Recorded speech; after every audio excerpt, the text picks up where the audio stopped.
Baik. Assalamualaikum warahmatullahi wabarakatuh.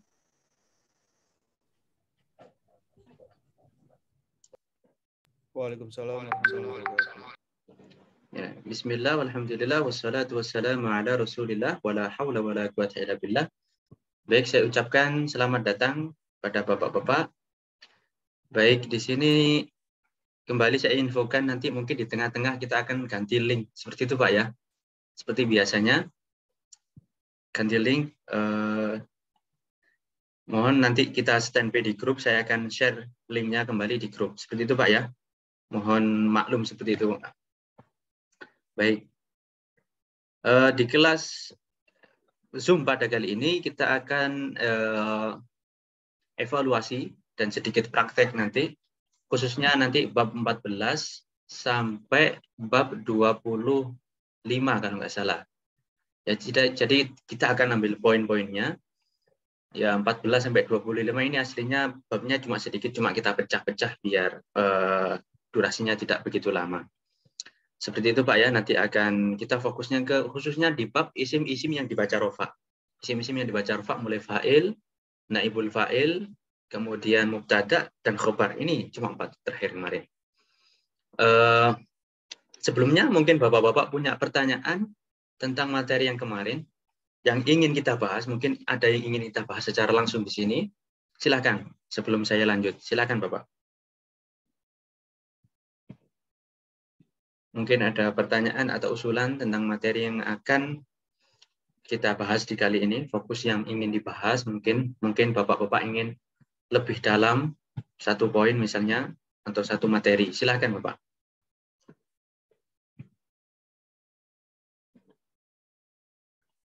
Kalau tidak ada, mungkin kita lanjut. Kita lanjut Pak ya. Baik.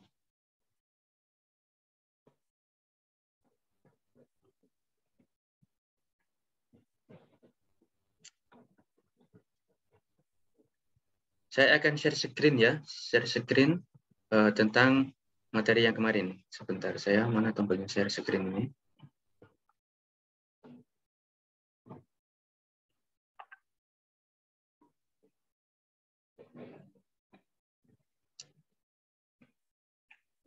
Bagaimana Bapak, layar saya bisa dilihat di sini? Bagaimana? Layar saya bisa dilihat? Bisa dilihat. Bisa ya Pak ya? Ya. Bisa ya? Bisa jelas Ustaz. Baik. Kemarin isim-isim yang dibaca rofa. Baik, kita akan kembali sedikit Pak. Bisa biar lebih dalam, biar lebih nancep gitu pemahamannya dari fa'il. Ini bab fa'il ya. Nah, isim-isim yang dibaca rofa yang sudah kita bahas itu ada 4, ada fa'il, kemudian naibul fa'il, kemudian ada mubtada dan ada khobar. Kalau fa'il itu jelas fa'il itu adalah pelaku, yaitu isim yang rofa, isim yang dibaca rofa yang jatuh setelah fi'il. Jadi fa'il ini ciri-cirinya dia adalah isim, kemudian dia jatuh setelah fi'il dan dia ditandai dengan tanda rofa. Jadi tanda rofa kita kemarin sudah bahas mulai dhamma, wawu, alif dan nun. Nah, kemudian kalau ada isim jatuh setelah fi'il, kemudian isim tersebut ditandai dengan tandanya rofa, misalnya adalah lafaz muslimuna, dia jatuh setelah fi'il, maka muslimuna bisa dikatakan dia sebagai fa'il karena dia ada tanda rofaknya yaitu wawu. Kenapa wawu? Karena termasuk jamak mudzakkar salim, seperti itu. Itu fa'il ini sudah jelas, nanti kita seiring berjalannya waktu kita akan tahu, oh ini fa'il dengan banyak latihan dan praktek. Kemudian ada di materi 17 ada sesi analisisnya, rumus analisisnya. Nah, ini untuk rumus analisis ada yang lafadznya, yaitu X adalah Y, i'rabnya Z, tanda Z-nya adalah R karena termasuk S. Itu kalau dirumuskan. Cuma mungkin terbingung, kita langsung ke contohnya. Kita X, yaitu katanya atau lafadz yang akan dianalisis, yaitu koma zaidan. Ya. Kemudian tanda i'rabnya. Yang terakhir kita sebutkan alasannya kenapa dia ditandai dengan tanda tersebut. Dalam kasus Az-Zaidani, maka tanda i'rabnya adalah rofa. Ya, i'rabnya adalah rofa, tanda rofanya adalah alif karena termasuk isim tanah. Seperti itu urut-urutannya, Pak. Jadi ini polanya seperti ini urutannya. Kita tulis dulu katanya, lafadznya, kemudian kita tulis tentukan i'rabnya, kemudian kita tentukan tanda i'rabnya, kemudian kita tentukan alasannya. Seperti itu ya, Pak ya. Baik, kita langsung ke naibul fa'il.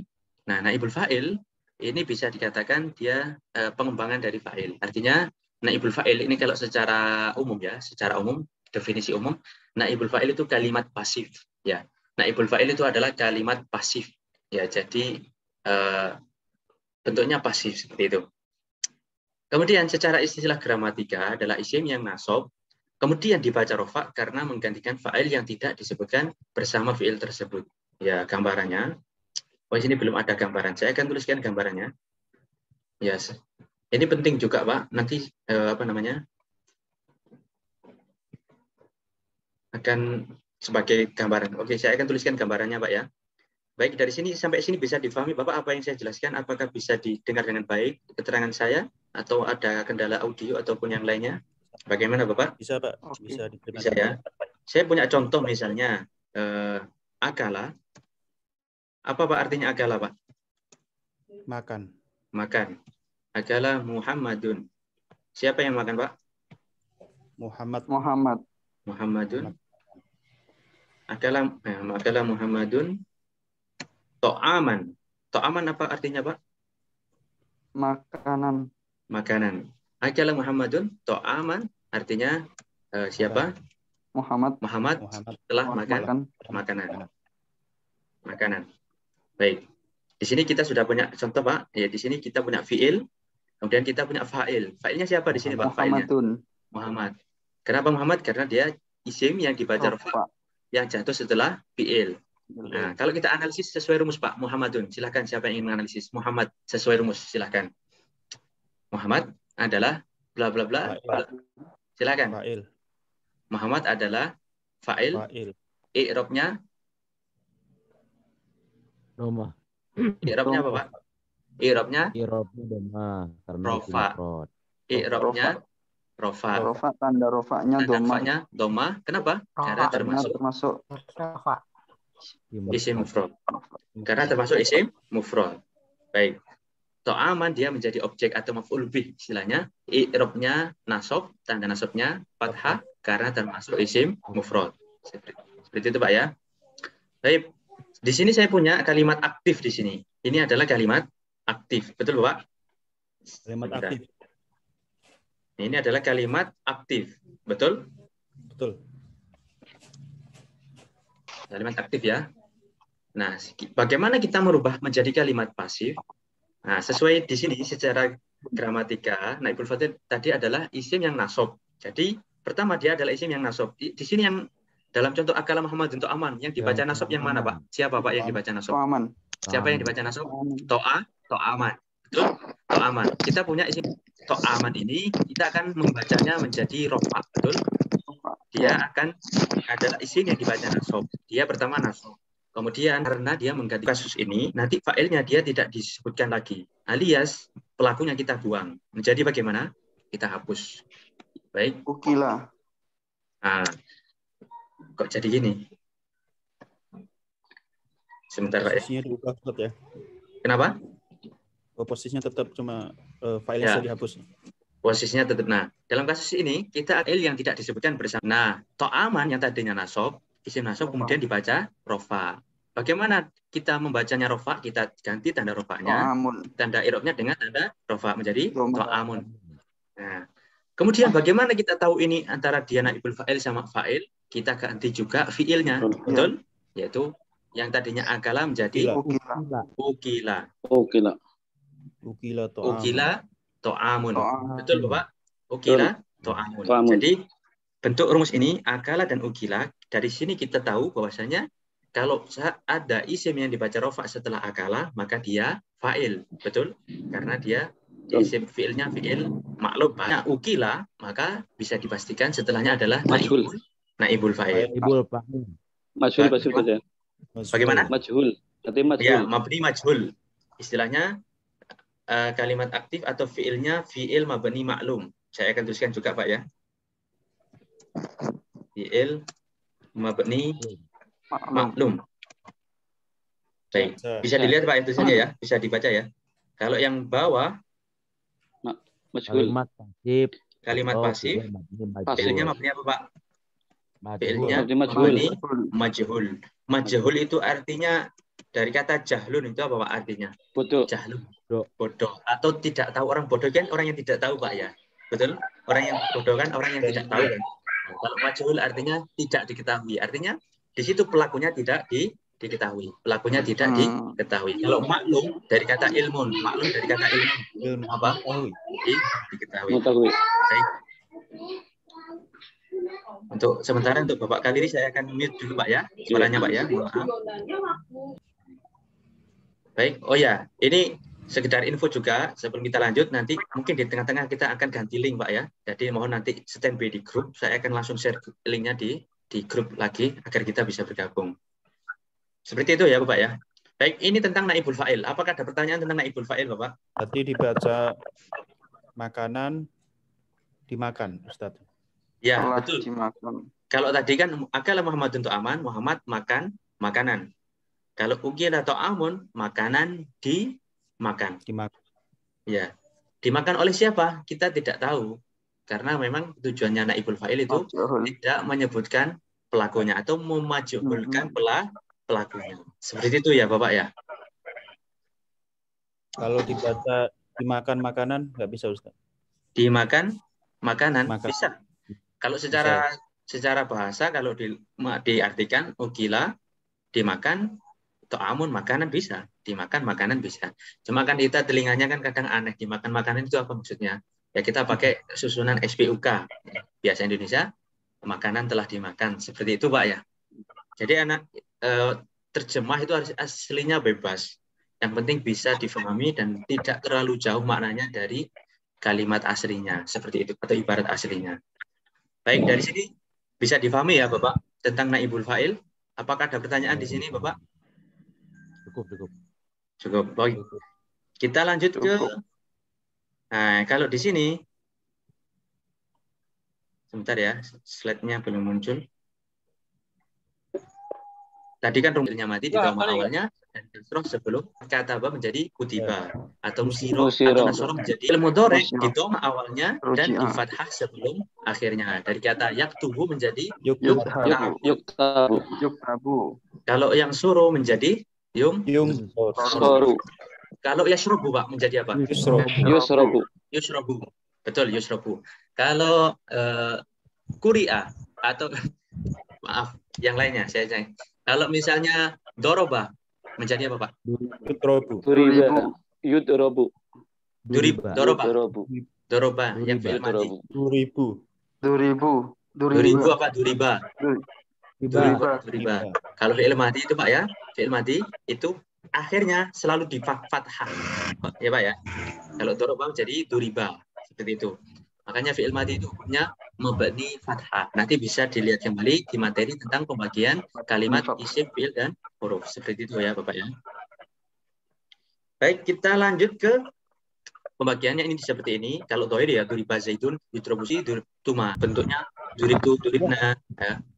Yang ada domir bergaris yang berwarna merah ini, maka dia adalah domir menjadi atau naibul fa'il mutmar, mahalnya rofa karena menjadi naibul fa'il. Seperti itu kan rumus analisisnya.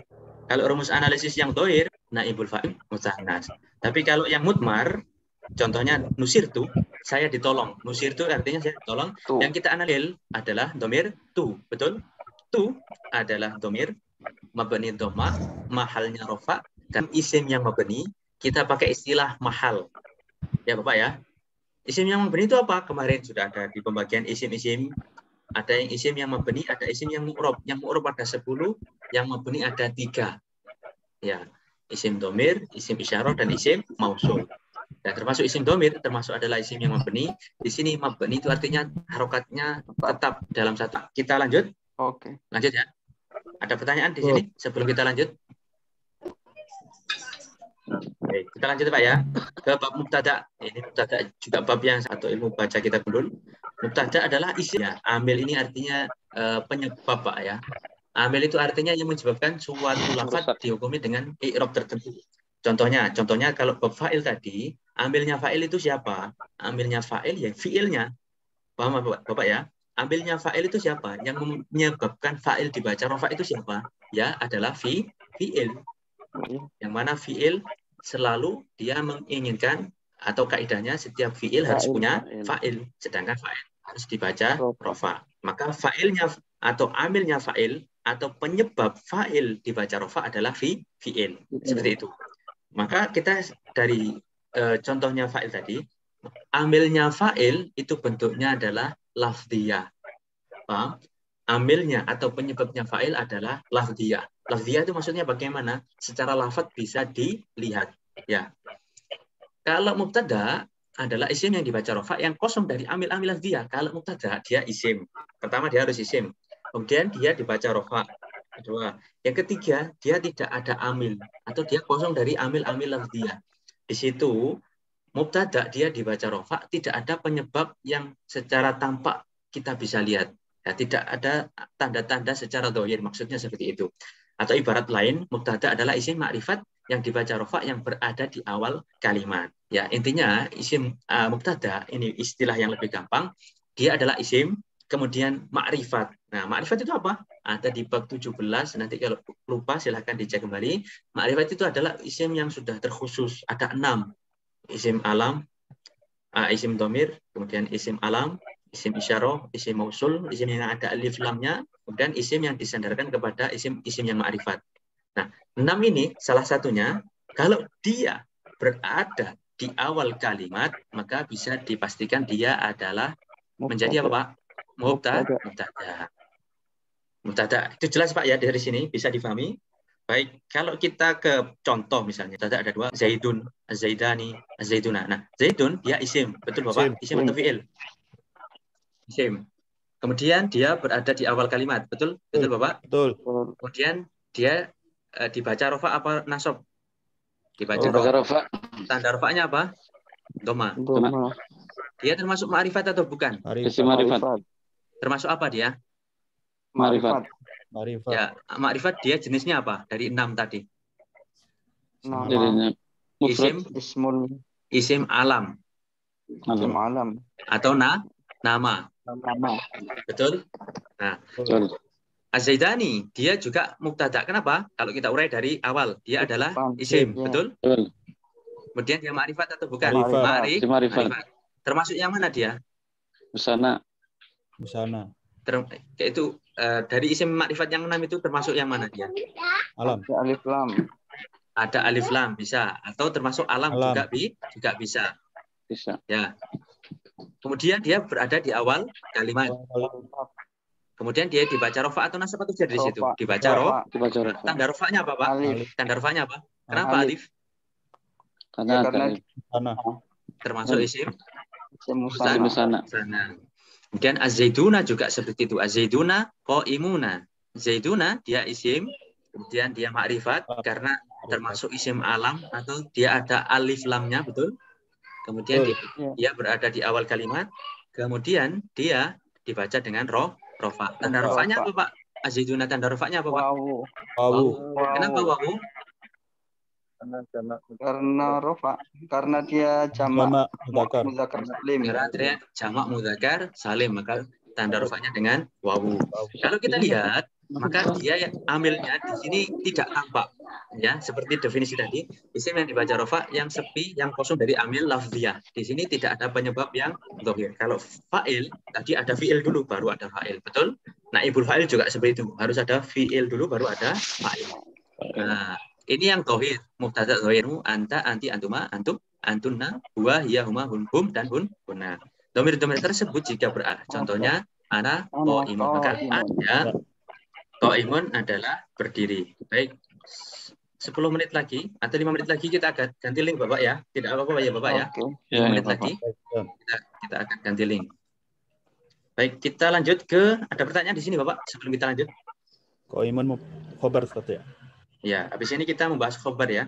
Nanti kita sekarang kita singgung sedikit tentang contoh analisisnya, Bapak, ya. Contoh analisis untuk yaitu seperti ini. Analisisnya, Zaidun adalah mubtada, i'rabnya rofa, tanda rofanya dhamma karena termasuk isim mufrad. Zaidun termasuk isim sana. Bukan jabatannya atau posisinya. Ya, dalam istilah nahwu kita pasti ditanya apa jabatannya, apa posisinya, ya. Jabatan itu maksudnya dia kedudukannya di situ menjadi apa? Fa'il atau naibul fa'il atau mubtada, itu namanya disebut dengan posisi jabatan. Seperti itu ya, Bapak, ya. Bukan i'rabnya. Jadi di sini yang perlu kita pahami juga, kalau ada pertanyaan i'rabnya apa, sebutkan kalau nggak rofa, nasab, jer, dan jazm. Jangan lainnya. Jangan disebutkan dulu i'rabnya apa. Domah, bukan. Domah itu tanda i'rab, bukan i'rab. Paham Bapak ya? Kalau ditanya i'rabnya apa, jawabnya kalau nggak rofa, ya nasab, jer, atau jazm. Kalau ditanya, baru kalau ditanya tanda i'rabnya apa, baru disebutkan tanda i'rabnya. Tanda domah, wawu, alif, nun. Itu kalau rofa. Kalau nasab, fathah, alif, kasroh, ya, membuang nun. Kalau jer, kasroh, fathah, ya. Kalau jazm, apa saja Pak jazm? Sukun. Membuang. Kemudian yang kedua Pak? Membuang apa? Membuang nun. Yang ketiga membuang huruf ilah. Monggo silakan Bapak. Sambil rehat sedikit silakan diminum kopinya, tidak apa-apa. Saya mohon izin untuk minum ya Bapak ya.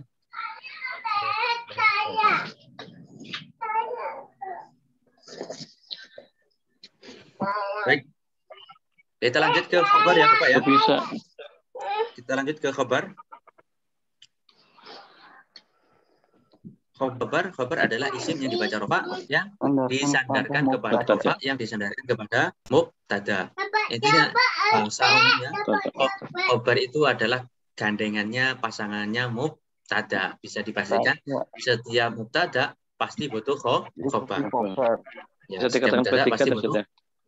Bisa dikatakan predikat. Kalau mubtada dari subjeknya, khabarnya sebagai predikat. Nah, predikat ini dia nanti bisa berupa kata kerja atau bisa berupa kata benda. Nah, di sini kita akan bahas di pembagian khabar. Khabar dibagi menjadi dua, mufrad dan ghairu mufrad. Kita akan bahas sedikit ya secara sekilas, nanti kita akan buatkan peta konsepnya. Baik Bapak ya, ganti link dulu baru kita lanjut. Setuju ya Bapak ya? Setuju. Nah, sebelum ke pembagiannya, kan khabar dibagi menjadi dua ya, mufrad dan ghairu mufrad. Mufrad dan ghairu mufrad. Mufrad di sini apa maksudnya? Mufrad di sini bukan lawan dari musanna atau jamak, bukan, ya. Dia bukan berupa jumlah, ya, jumlah maksudnya kalimat, dan bukan yang menyerupai jumlah. Itu maksudnya. Nanti kita akan di peta konsep kita akan detailkan. Cuma ya walaupun lafaz, suatu lafaz itu maknanya banyak, contohnya banyak itu qaimuna. Qaimuna itu orang-orang yang berdiri kan artinya. Itu kan maknanya banyak ya. Nah, itu walaupun maknanya banyak, kalau dalam bab khabar itu nanti dia tetap disebut dengan khabar mufrad karena dia bukan berbentuk kalimat. Di situ dia berdiri sendiri. Kalau bentuknya kalimat, maka dia bukan mufrad. Ya, jadi yang maksudnya mufrad di sini bukan lawannya musanna dan bukan lawannya jamak. Paham ya Bapak ya di sini ya? Walaupun dia maknanya banyak, maka nanti tetap di sini az-zaiduna, qaimuna. Nah, qaimuna kan maknanya banyak Pak ya. Orang-orang yang berdiri. Orang yang berdiri. Betul. Walaupun dia maknanya banyak, tapi dia tetap disebut dengan khabar mufrad. Tetap disebut dengan khabar mufrad karena dia berdiri sendiri, tidak khabar mufrad atau ghairu mufrad. Kalau khabar mufrad ya cuma satu, ada yang lainnya, tidak ada pembagiannya. Kalau khabar mufrad itu dibagi lagi menjadi dua, yaitu khabar jumlah dan khabar syibhul jumlah atau khabar yang menyerupai jumlah. Baik, saya akan ganti dulu Bapak ya. Baik, sebelum kita lanjut saya ganti. Baik.